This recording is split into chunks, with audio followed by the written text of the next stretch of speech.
How to reset Google Play Store.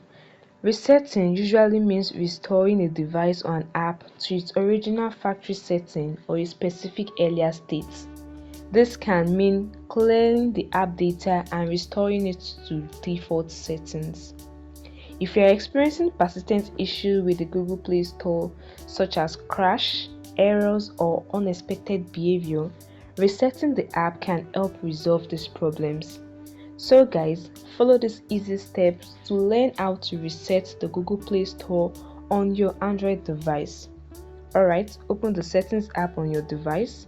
Now tap on App Notification or App Management, whichever you have provided it on your device, just tap on it and tap on App List.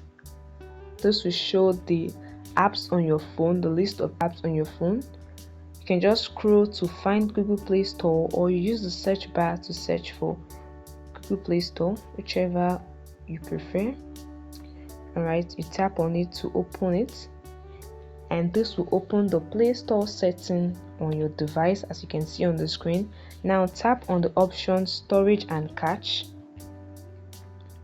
In the storage space, you want to clear the cache. You just tap on the clear cache option with the trash icon below to clear the cache. As you can see, the cache has been cleared.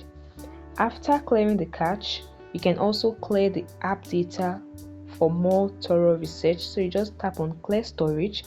A confirmation prompt might appear. You tap on it again to clear storage, and this will help reset the app. Once you clear the storage or data, it will remove any setting preferences, and your account information within the app will also be removed. Clearing the cache can help to temporarily remove files that are causing issue, while clearing storage will remove all your data and your app information. So guys, by following this easy step, you should successfully reset the Google Play Store on your Android device, helping to resolve any issue you may be experiencing. Happy apping guys! If you have any further questions or need additional help, feel free to ask in the comment section. Like this video, subscribe to the channel. Thanks guys.